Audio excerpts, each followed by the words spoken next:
Assalamualaikum warahmatullahi wabarakatuh. Selamat siang dan salam sejahtera untuk kita semua. Terima kasih atas kehadiran teman-teman dalam acara webinar JEM kali ini.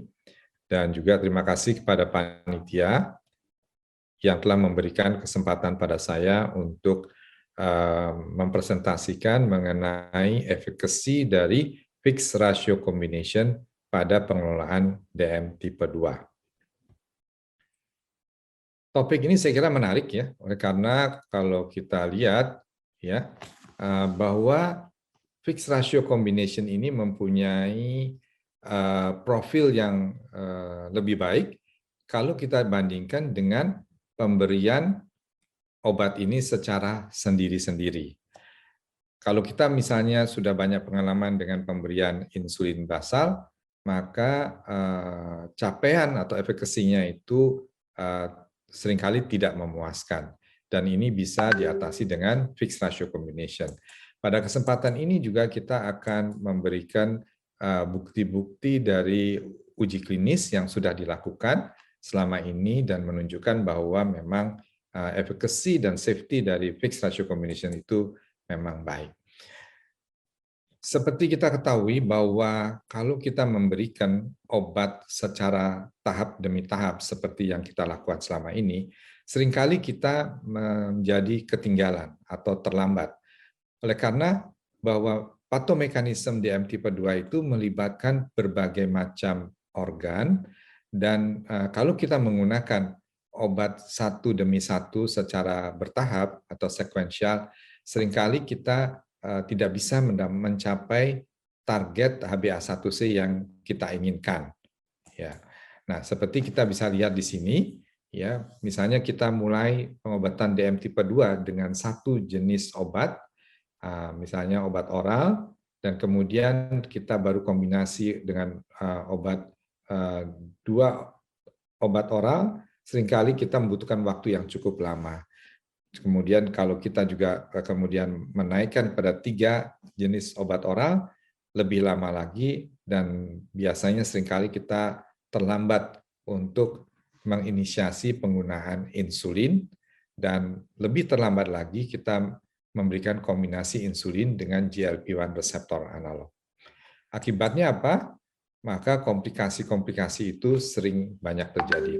Nah, kalau kita lihat dari algoritma yang dikeluarkan oleh Perkumpulan Endokrin Indonesia tahun 2020 atau 2021, dari sini kita bisa lihat bahwa kalau kita mengobati pasien DM tipe 2 dengan obat sudah kombinasi 2 obat atau 3 obat dalam waktu misalnya 6 bulan, HbA1c belum bisa tercapai di bawah 7, masih tinggi, 7,5%, maka kita sebaiknya melakukan inisiasi untuk pengobatan baik dengan insulin basal ataupun memberikan kombinasi insulin dengan premix atau co-formulation, ataupun kita bisa memberikan fixed ratio combination antara insulin basal dengan GLP-1 reseptor analog. Jadi pilihan-pilihan ini sudah dicantumkan di dalam algoritma pengelolaan DM tipe 2 menurut Perkeni. Ya, saya kira kita memang mempunyai kepentingan untuk mencapai HbA1c di bawah 7 secepat mungkin. Ya. Oleh karena apa? Karena tujuan pengobatan kita adalah memang untuk mencegah risiko komplikasi baik mikrovaskuler maupun makrovaskuler. Karena sebab kematian diabetes itu banyak disebabkan karena komplikasi khususnya adalah makrovaskuler, baik stroke maupun penyakit jantung koroner. Nah, kalau kita mengobati pasien DM tipe 2 secara tahap demi tahap atau sekuensial, seringkali kita tidak bisa mengantisipasi kenaikan kadar gula darah berikutnya karena semacam gagal dari obatnya, ya. Sehingga akhirnya kita tidak pernah mencapai kadar gula darah di bawah 7%. Ya. Nah, dengan pengobatan secara simultan, kita harapkan bahwa kita bisa mencapai kadar gula darah di bawah 7% dengan lebih cepat dan juga lebih banyak pasien yang di bawah 7%. Ya. Ini adalah satu contoh di mana kalau kita memberikan obat itu masing-masing, misalnya pada pasien-pasien dengan HbA1c di atas 9, ya, yang gambar kuning, kita mulai dengan GLP-1 reseptor analog. Dalam 2 tahun, 24 bulan, itu hanya sekitar 20-30% yang bisa mencapai HbA1c di bawah 7. Demikian juga kalau kita menggunakan atau menginisiasi dengan insulin basal, hanya sekitar 20% saja yang bisa mencapai di bawah 7. Ya. Sedangkan kita ingin lebih banyak lagi pasien-pasien yang bisa mencapai di bawah 7. Ya. Nah, sekarang kita lihat bahwa sebetulnya kenapa kok tidak bisa mencapai di bawah 7, ternyata bahwa ini hasil dari pool analisis ya, dari 6 randomized control trial, dan di sini ada dari 1.699 pasien yang berkontribusi kepada hiperglikemia ya secara total adalah 43% disebabkan kadar gula darah puasa. Sedangkan 57% adalah kontribusi dari kadar gula darah sesudah makan.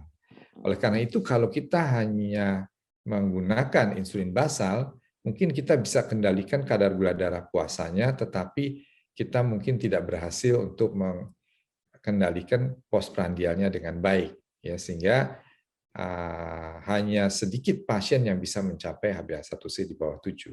Ya, ini mungkin rasionalnya kalau kenapa banyak pasien yang tidak bisa mencapai di bawah 7%. Ya. Nah, tentunya untuk mencapai dua-duanya, penurunan kadar gula darah puasa dan prandial, kita membutuhkan efek komplementari dari insulin basal dan GLP-1 reseptor analog, dan yang kemudian diformulasikan dalam fixed ratio combination. Kita bisa lihat di sini bahwa insulin basal itu bisa menurunkan kadar gula darah puasa oleh karena menekan hepatic glucose production, sementara GLP-1 reseptor analog itu bisa menurunkan kadar gula darah puasa dan prandial, tetapi kalau yang long acting itu efeknya lebih banyak ke kadar gula darah puasa, sementara kadar gula yang short acting ini bisa lebih kuat menurunkan postprandial, kadar gula darah postprandial. Dan memang masing-masing mempunyai juga kelemahannya, yaitu kadar gula darah insulin basal menaikkan berat badan dan ada risiko hipoglikemi, sementara juga GLP-1 reseptor analog ini mempunyai peningkatan rasa kenyang dan penurunan berat badan. Jadi kalau ini dikombinasikan, mudah-mudahan ini bisa memberikan manfaat bagi pasien-pasien kita yang mendapatkan terapi sekaligus atau simultan, ya. Nah, di sini kita harapkan bahwa insulin basal itu bisa menurunkan kadar gula darah puasa, ya, karena dia tidak terlalu tinggi, maka hipoglikemi itu tidak terjadi dan juga berat badan tidak naik terlalu banyak.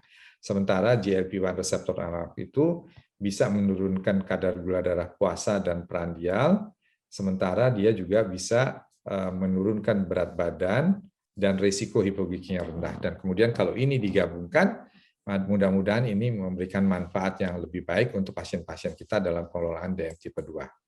Ya. Apa bukti kliniknya? Manfaat dari fixed ratio combination ini. Nah, di sini kita bisa lihat ya, bukti klinik berbagai macam studi, baik pada pasien-pasien yang belum pernah mendapatkan insulin atau obat injeksi, yaitu Lixilan O, kemudian pasien-pasien yang sebelumnya pernah mendapatkan insulin basal tapi belum terkontrol, itu Lixilan L. Ini juga kemudian pasien-pasien yang mendapatkan obat oral dan sudah mendapatkan GLP-1 reseptor analog, ya, dinamakan Lixilan G. Jadi studi-studi ini menunjukkan bahwa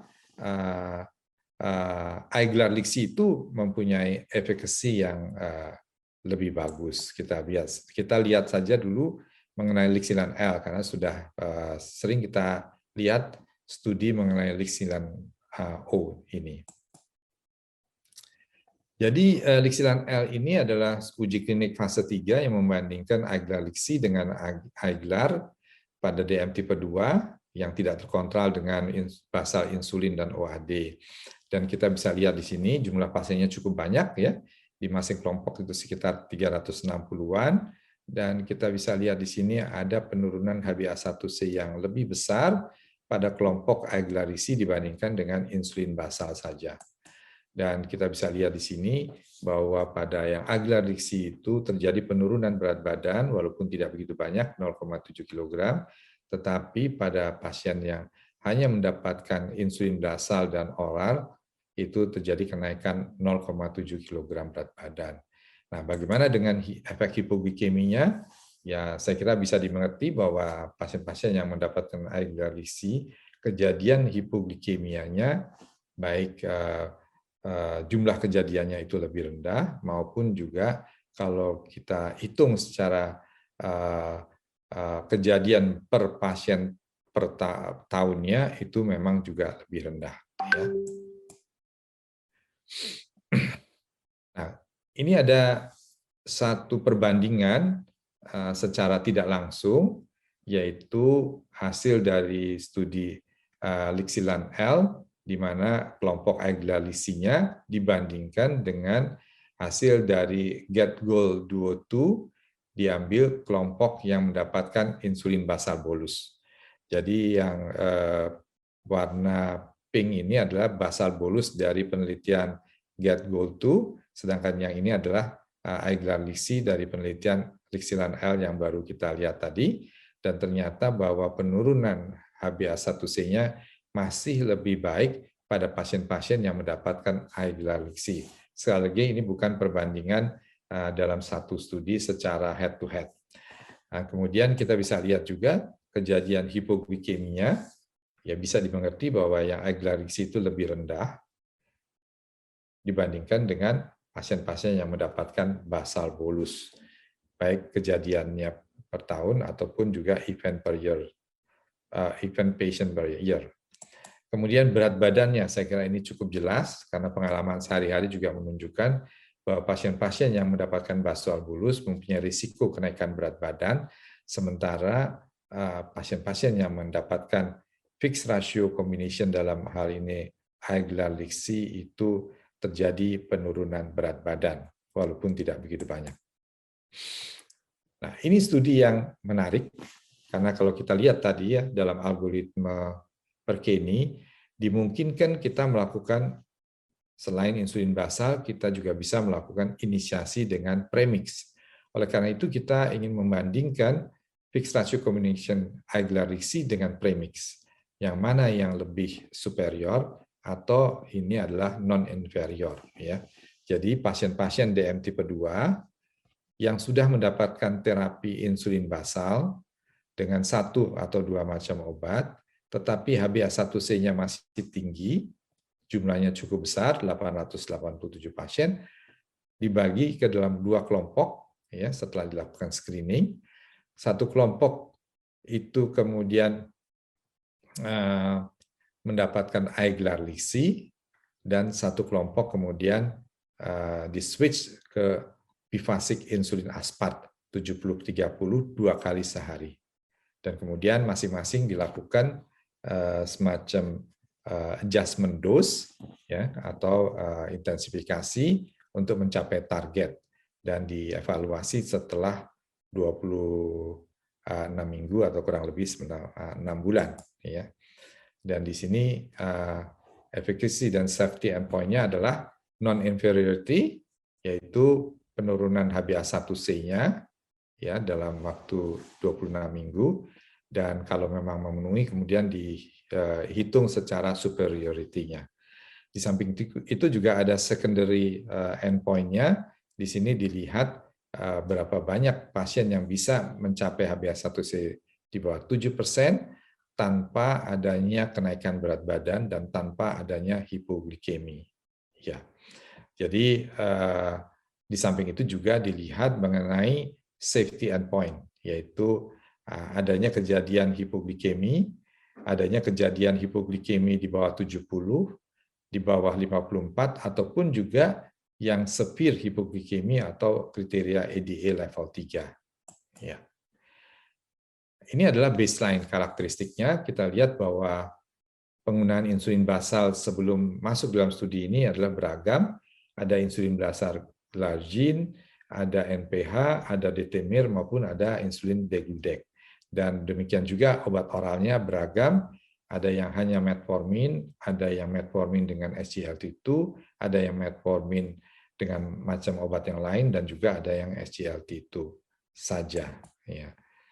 Nah, ini adalah hasilnya ya setelah 26 minggu ya, primary efficacy endpoint-nya ternyata aeglarlixi itu ya bisa mendapatkan penurunan HbA1c sebesar 1,3% dibandingkan dengan kelompok bioaspart yaitu 1,1%. Ya. Dan setelah dihitung ternyata ini adalah memenuhi persyaratan non-inferiority, bahkan mencapai superiority dicapai. Ya, dan kalau kita lihat dari kenaikan berat badan, ternyata yang bioaspart ini kenaikan berat badannya lebih banyak, sedangkan yang kelompok aeglarlixi itu terjadi penurunan berat badan 0,7 kilo. Ini sesuai dengan studi sebelumnya, yaitu studi dari Lixilan L yang juga terjadi penurunan sebesar 0,7 kilo. Ya. Kemudian untuk secondary endpoint-nya itu dilihat jumlah pasien yang bisa mencapai HbA1c di bawah 7%. Ya, kita bisa lihat di sini yang bisa mencapai di bawah 7% tanpa kenaikan berat badan dan tanpa hipoglikemi lebih banyak dibandingkan dengan yang mendapatkan bioaspart. Di sini 19,4% dibandingkan dengan 7% pada kelompok bioaspart. Ya. Kemudian kita juga melihat di sini ya bahwa jumlah insulin yang digunakan itu lebih rendah dibandingkan dengan jumlah insulin yang digunakan insulin harian pada bioaspart ya, di mana di sini 10,6 unit per hari berbanding pada 22,9 unit per hari.